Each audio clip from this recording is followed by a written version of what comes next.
Market cap को छूने वाली भारत की पहली company Reliance industry. 2019 Davis cup का खिताब इनमें से किस खिलाड़ी ने जीता है? तो 2019 डेविस कप का खिताब जो है किस खिलाड़ी ने जीता है? राफेल नडाल ने जीता है। स्पेनिश खिलाड़ी हैं राफेल नडाल, जिन्होंने डेविस कप का खिताब जो है वो जीता है। ऑक्सफोर्ड डिक्शनरी ने किस वर्ड को 2019 वर्ड ऑफ द ईयर चुना है? किस वर्ड को चुना है? देखिए क्लाइमेट इमरजेंसी को। डी आंसर यहाँ पर सही होगा। ऑक्सफोर्ड डिक्शनरी की तरफ से हर साल एक नए शब्द को वर्ड ऑफ द ईयर चुना जाता है, जिसका उपयोग साल में सबसे ज़्यादा बार हुआ हो और उसके कुछ सामाजिक मायने भी हो। तो 2019 में वर्ड ऑफ द ईयर किसे चुना गया? क्लाइमेट इमरजेंसी को चुना गया। वर्ष 2019 में भारतीय नौसेना में पहली महिला पायलट बनी है। तो भारतीय नौसेना में पहली महिला पायलट कौन बनी है? बिहार की शिवांगी सिंह। ये आंसर। वर्ल्ड टॉयलेट डे मनाया जाता है। वर्ल्ड टॉयलेट डे जो है हर साल 19 नवंबर को मनाया जाता है। ठीक है, विश्व शौचालय दिवस। और 2019 में इसकी थीम क्या थी? Living no one behind. 2019 में इसकी थीम थी।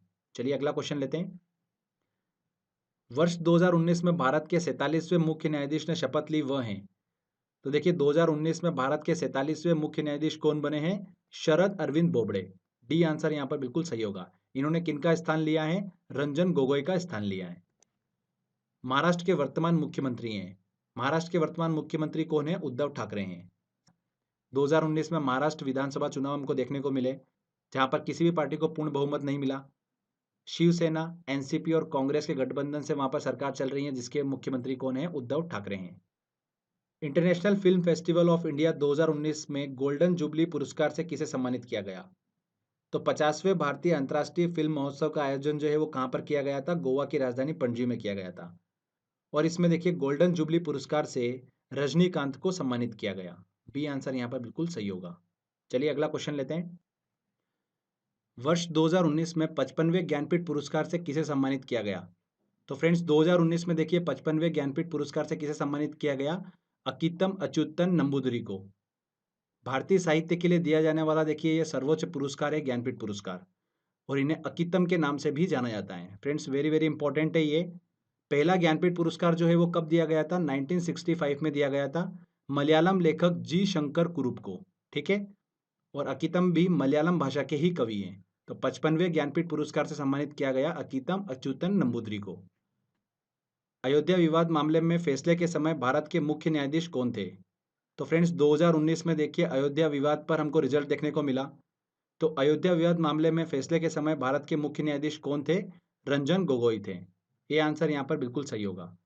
अयोध्या विवाद से रिलेटेड देखिए मैंने सारी इन्फॉर्मेशन जो है नवंबर मंथ के करंट अफेयर में बता रखी है। तो अगर आपको पूरा अच्छे से डिटेल में स्टडी करना है तो आप नवंबर मंथ का करंट अफेयर देखिए, स्टडी करिए पूरा, आपको वहाँ पर सारी इन्फॉर्मेशन मिल जाएगी। बाबरी मस्जिद का निर्माण कब हुआ था? 1527 ईस्वी में बाबर के सिपा सलाकर मीर तकी ने किया था बाबरी मस्जिद का निर्माण। और अयोध्या विवाद का फैसला जो था कुल कितनी जमीन पे था? 2.77 एकड़ जमीन पे था। ठीक है, ये चीज भी आपको पता होना चाहिए। प्रो कबड्डी लीग 7 का खिताब किस टीम ने जीता है? तो प्रो कबड्डी लीग 7 का खिताब जो है वो किस टीम ने जीता है? बंगाल वॉरियर्स ने जीता है। ये भी वेरी इंपॉर्टेंट क्वेश्चन है। फाइनल जो हुआ था वो दबंग दिल्ली और बंगाल वॉरियर्स के बीच में हुआ था, और बंगाल वॉरियर्स ने इस खिताब को जीता है। बंगाल ने पहली बार प्रो कबड्डी लीग का खिताब जीता है। निर्धनता पर अध्ययन के लिए किस भारतीय मूल के अर्थशास्त्री को नोबेल पुरस्कार 2019 से सम्मानित किया गया है? तो फ्रेंड्स देखिए नोबेल पुरस्कार से रिलेटेड मैंने एक वीडियो बना रखा है, और बहुत अच्छे तरीके से उसके अंदर मैंने ट्रिक के माध्यम से बता रखा है कि किस किस व्यक्ति को किस क्षेत्र में नोबेल पुरस्कार जो है दिया गया है। तो ट्रिक के माध्यम से आप याद कर लीजिए, बहुत सिंपल है। अगर आपने वो वीडियो नहीं देखा है तो डिस्क्रिप्शन बॉक्स में मैंने लिंक दे रखा है, आप वहां से वो वीडियो देख सकते हैं। ठीक है, तो यहाँ पर देखिए पूछा गया है कि किस भारतीय मूल के अर्थशास्त्री को नोबेल पुरस्कार से सम्मानित किया गया है? किसे सम्मानित किया गया है? अभिजीत बैनर्जी को। B answer. स्टैनली विथिंगम को 2019 में किस नोबेल पुरस्कार से सम्मानित किया गया?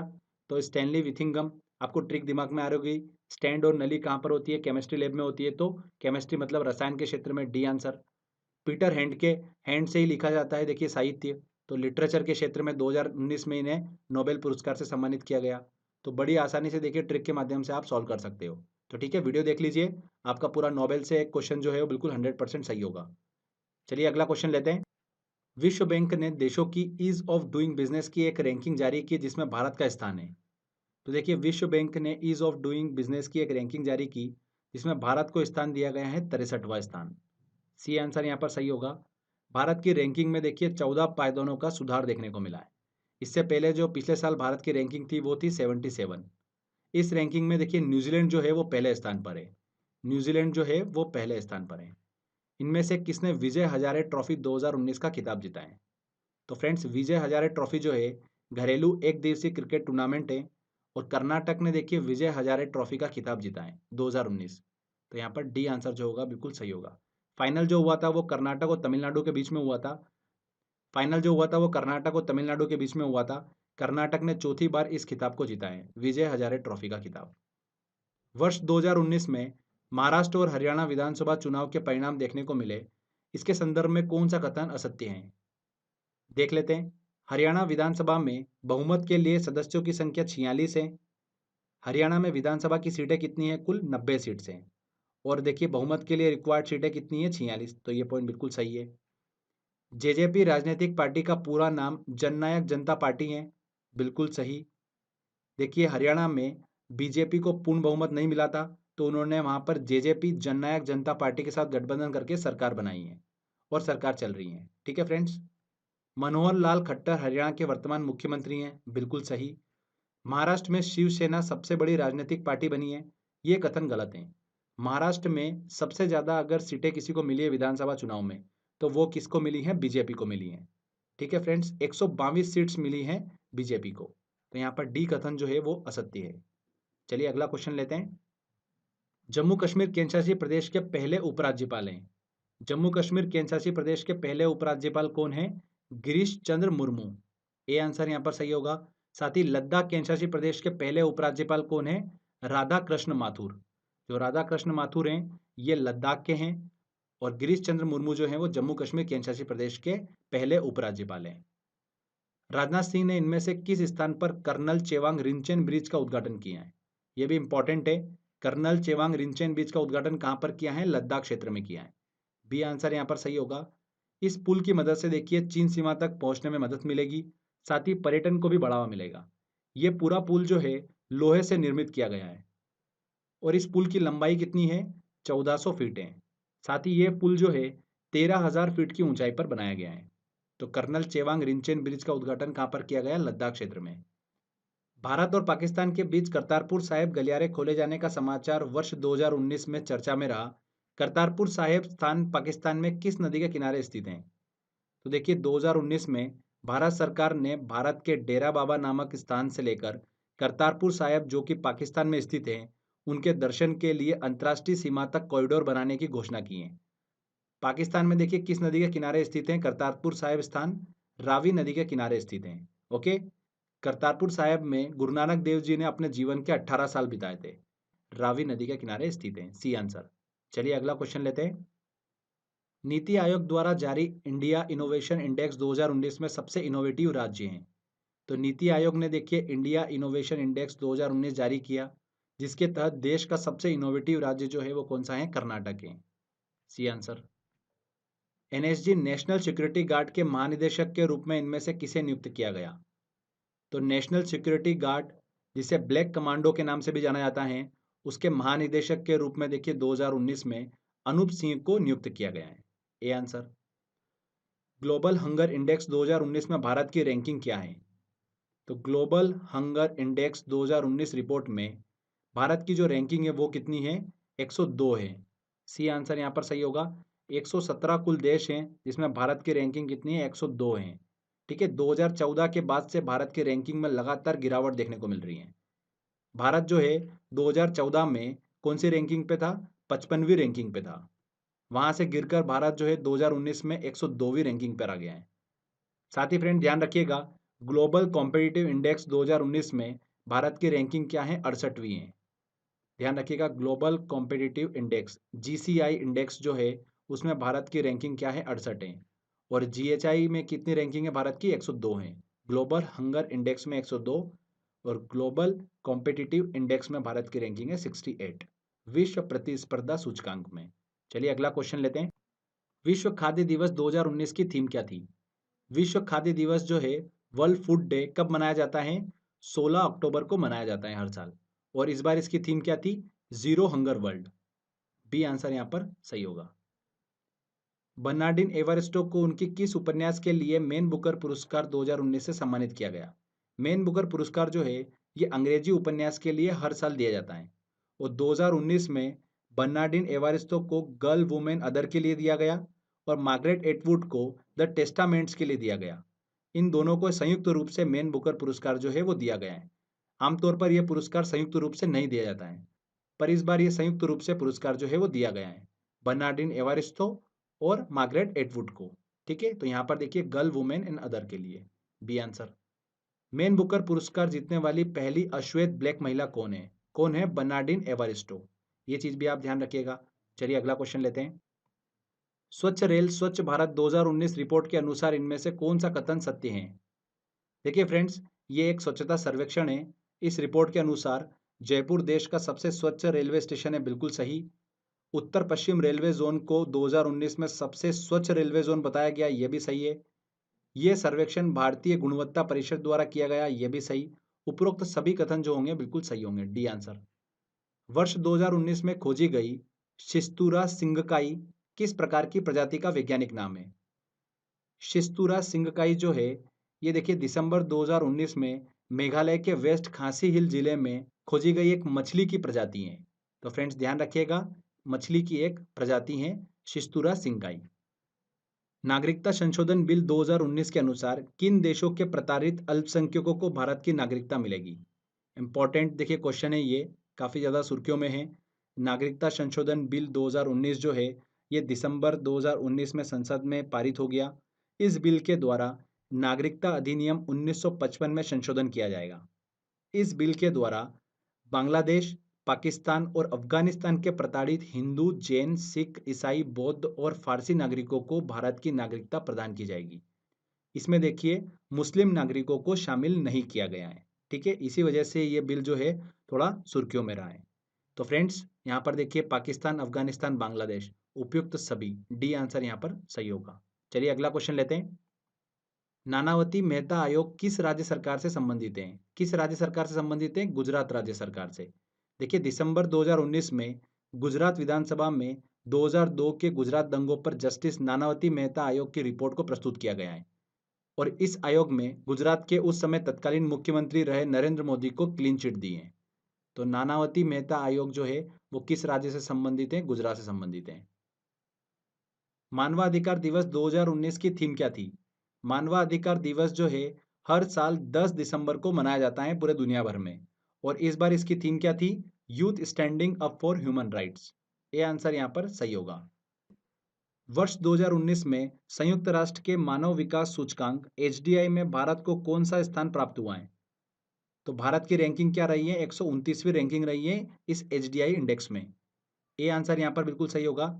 संयुक्त राष्ट्र विकास कार्यक्रम ने हाल ही में 189 देशों का मानव विकास सूचकांक जो है वो जारी किया है। उसमें भारत को 129वां स्थान दिया गया है। ये सूचकांक क्या बताता है? ये सूचकांक ये बताता है कि कोई देश जो है वो कितना विकसित है, कितना विकासशील है अथवा कितना अविकसित है। ठीक है फ्रेंड्स, तो भारत की रैंकिंग काफ़ी पीछे है, इसमें 129वां स्थान भारत को दिया गया है। विश्व मृदा दिवस 2019 की थीम क्या थी? विश्व मृदा दिवस, वर्ल्ड सॉइल डे जो है वो कब मनाया जाता है? 5 दिसंबर को हर साल मनाया जाता है और 2019 में इसकी थीम क्या थी? Stop soil erosion, save our future. मृदा प्रदूषण को रोको, इस बार की इसकी थीम थी।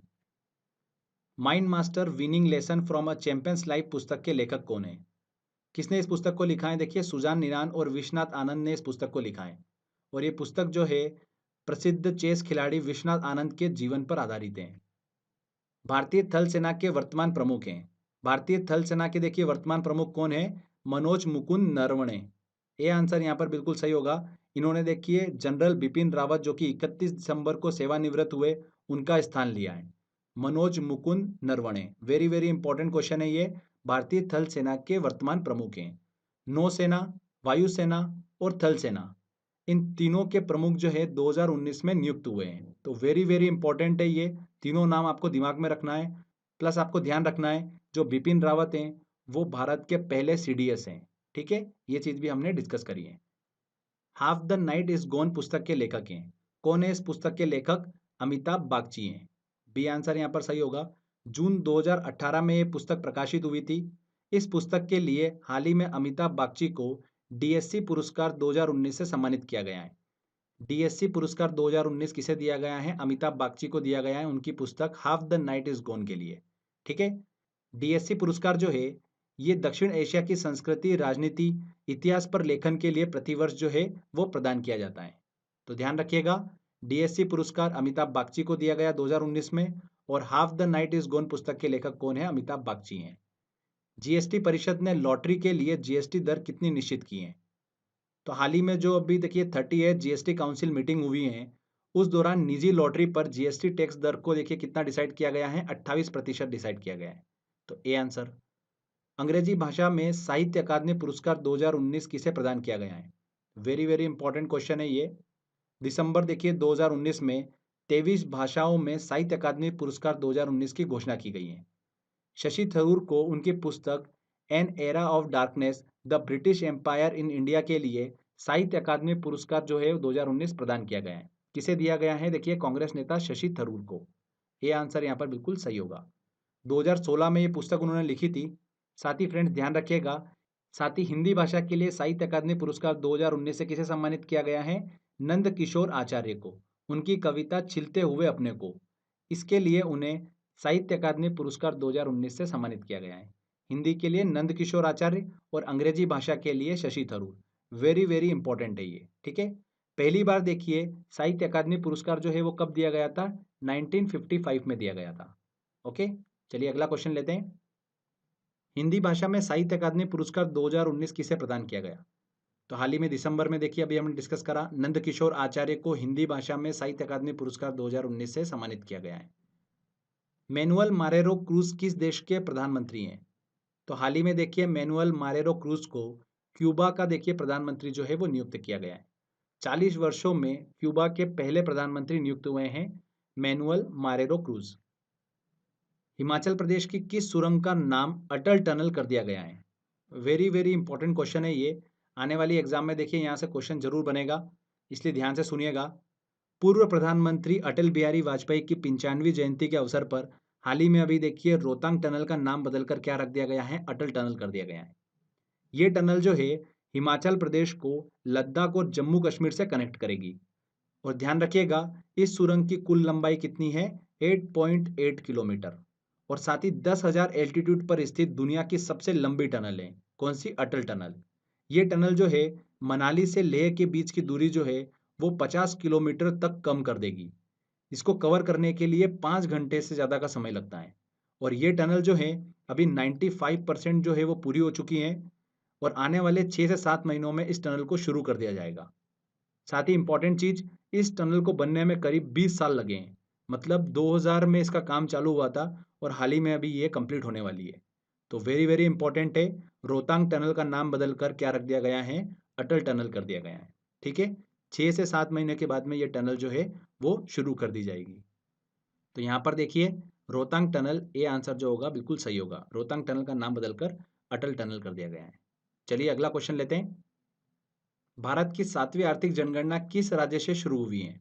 तो देखिए 2019 में भारत की 7वीं आर्थिक जनगणना जो है वो शुरू हुई है किस राज्य से? त्रिपुरा से। ये आंसर यहाँ पर सही होगा। आर्थिक जनगणना में देखिए रेहड़ी पटरी पर होने वाले छोटे मोटे बिजनेस के बारे में आंकड़े एकत्रित किए जाएंगे, घरों से होने वाले बिजनेस की गणना की जाएगी, साथ ही देश की सीमा में जितनी भी बिजनेस यूनिट चल रही है उनके आंकड़े जो है वो एकत्रित किए जाएंगे। तो 7वीं आर्थिक जनगणना किस राज्य से शुरू हुई है? त्रिपुरा से।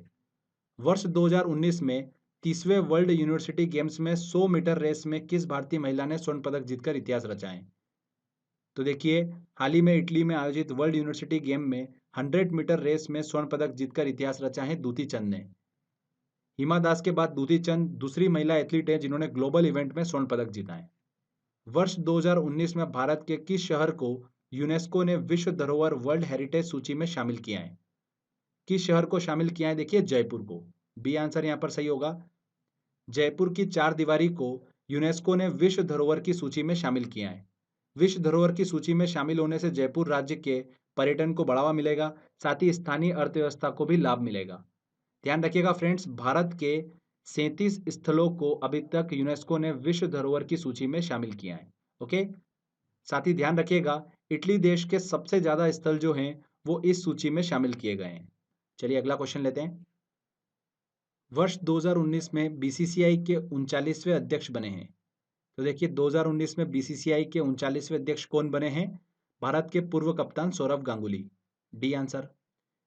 2019 में 15वें वुशु विश्व चैंपियनशिप के 48 किलोग्राम समूह में किस भारतीय खिलाड़ी ने स्वर्ण पदक जीतकर इतिहास रचा है? किस खिलाड़ी ने? प्रवीण कुमार ने। ये आंसर यहाँ पर सही होगा। वुशु जो है ये एक प्रकार का चाइनीज कुंफू होता है, ठीक है, तो ध्यान रखिएगा, प्रवीण कुमार। किस राज्य या केंद्रशासित प्रदेश ने 200 यूनिट बिजली की खपत पर शून्य बिल की योजना घोषित की है? किसने घोषित करी है? देखिए दिल्ली सरकार ने। दिल्ली सरकार ने 200 यूनिट बिजली की खपत पर शून्य बिल की योजना जो है वो लॉन्च करी है। अगला क्वेश्चन लेते हैं। बीएसएफ वर्ल्ड बिलियर्ड्स चैंपियनशिप 2019 का खिताब किसने जीता है? किसने जीता है फ्रेंड्स? पंकज आडवाणी ने इस खिताब को जीता है। पंकज का ये 22वां विश्व खिताब है और विश्व बिलियर्ड्स चैंपियनशिप जो होता है इसे देखिए क्यू स्पोर्ट्स के नाम से भी जाना जाता है। बिलियर्ड्स और स्नूकर दोनों एक जैसे ही खेल होते हैं, बस दोनों में बॉल और उनके कलर का डिफरेंस होता है। तो वर्ल्ड बिलियर्ड्स चैंपियनशिप 2019 का खिताब पंकज आडवाणी ने जीता है। निम्न में से किस खिलाड़ी ने सबसे ज्यादा बार हॉपमैन कप का खिताब जीतकर इतिहास रचा है? तो देखिए 2019 हॉपमैन कप का खिताब किसने जीता है? रोजर फेडरर ने जीता है। प्रसिद्ध टेनिस खिलाड़ी हैं रोजर फेडरर। उन्होंने हॉपमैन कप का खिताब जीता है 2019 में और उन्होंने देखिए तीसरी बार हॉपमैन कप का खिताब जीता है। ठीक है, विश्व के ऐसे पहले खिलाड़ी हैं जिन्होंने 3 बार हॉपमैन कप का खिताब जीता है, तो ध्यान रखिएगा। तो फ्रेंड्स देखिए यहाँ पर 200 इंपॉर्टेंट करंट अफेयर जो हैं 2019 के वो कंप्लीट होते हैं। आई होप आपने वीडियो को ध्यान से देखा होगा। मैंने हर क्वेश्चन को देखिए अच्छे से एक्सप्लेन करा है, जिससे कि उसके प्लस या माइनस से रिलेटेड अगर क्वेश्चन पूछा जाता है तो आप वो इजीली बना सको। अगर आपको इस करंट अफेयर का पीडीएफ डाउनलोड करना है तो क्रेजी जीके ट्रिक एप्लीकेशन पे ऑप्शन दे रखा है, आप वहाँ से डाउनलोड कर सकते हैं। आई होप फ्रेंड आपको ये वीडियो काफ़ी पसंद आया होगा। अगर अच्छा लगा है तो प्लीज़ वीडियो को लाइक करिए, शेयर करिए और कमेंट करके ज़रूर बताइएगा कि वीडियो कैसा लगा। अगर आपने अभी तक चैनल को सब्सक्राइब नहीं करा है तो सब्सक्राइब भी कर लीजिए, क्योंकि इस तरीके के वीडियो जब भी मैं अपलोड करूँगा आपको उसका बेनिफिट मिलता रहेगा। तो फ्रेंड्स मिलते हैं अगले वीडियो में। जय हिंद, जय भारत।